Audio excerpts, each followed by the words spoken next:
l'époque, j'avais 22 ans. Je voulais absolument monter en Palestine. Je suis présenté à Paris, à l'agence juive.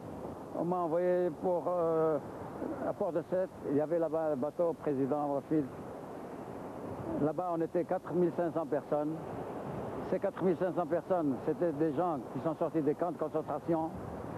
En pleine mer, nous avons changé le nom du bateau. On lui a donné le nom d'Exodus. Et nous avons hissé le drapeau juif. Et le lendemain, chaque jour, il y avait un bateau anglais de guerre, un bateau de guerre. Et à la fin, c'était 6 bateaux de guerre qui nous entouraient, qui nous suivaient. Au large de Haïfa, les Anglais nous ont attaqués. On s'est défendu pendant 3 heures. À la fin, ils étaient plus forts que nous. On n'avait rien, on avait que des tomates ou des débris du bateau qu'on avait cassé. Et ils ont pris la timonerie et nous ont emmenés à Haïfa. J'ai vu de loin des maisons, des drapeaux juifs et des gens avec leurs mains qui nous saluaient. La photo était prise à Haïfa, au port de Haïfa. 1917, os ingleses autorizam a criação na Palestina de um território judeu sob mandato britânico.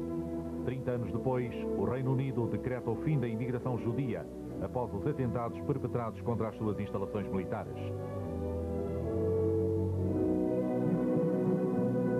Nessa mesma altura, 100 mil sobreviventes do Holocausto vivem em campos na Alemanha. As organizações sionistas clandestinas organizam então a maior operação de sempre, o transporte de barco de 4.500 judeus até à Palestina. No dia 18 de julho de 1947, as autoridades britânicas apressam êxodos e levam os imigrantes ilegais em navios-prisão para Marselha. Estes recusam-se a desembarcar e acabam por ser novamente levados para campos na Alemanha.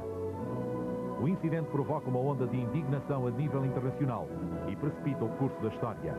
3 meses depois, as Nações Unidas decretam a divisão da Palestina em 2 estados, um árabe e um judeu. No dia 14 de maio de 1948, é proclamado o Estado de Israel.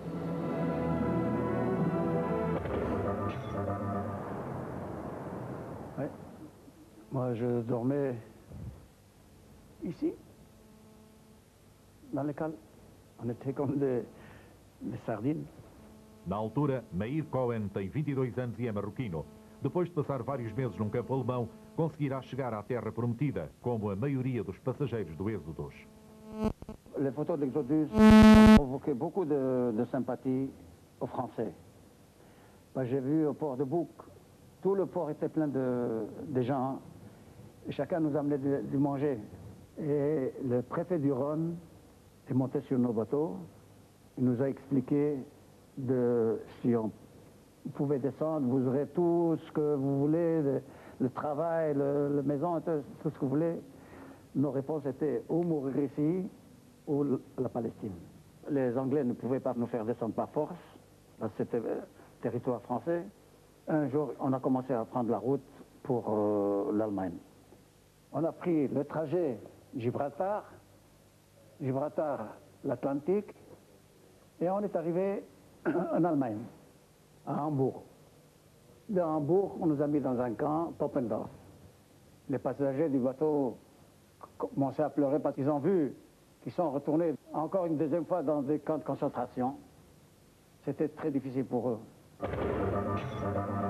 Jornalista início de carreira, Jean-Paul Aymon fez a cobertura da chegada dos navios-prisão a Marselha. Depois, acompanhou os passageiros do Êxodos até à Alemanha. Nunca esquecerá o verão de 1947.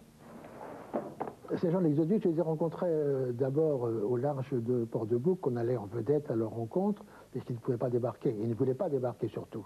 Il y a même un confrère qui s'est déguisé en infirmier, qui a réussi à monter à bord, qui a raconté des conditions incroyables d'insalubrité et d'inconfort qui régnaient à bord. C'est 4500 personnes, hommes, femmes, enfants, bébés, dans une promiscuité incroyable, avec 2 lavabos pour 4500 personnes.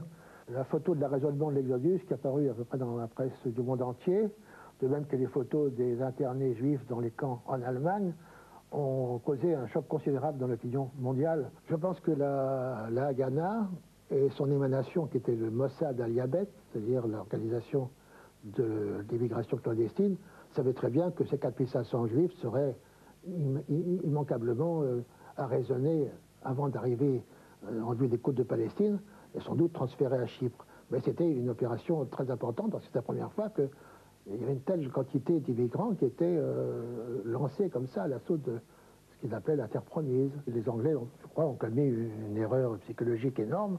Ils ne se sont pas aperçus que tout d'un coup, tout se retournait contre eux et que les Juifs étaient en train de conquérir leur indépendance. Les sionistes avaient découvert ce qu'on appelle aujourd'hui la communication.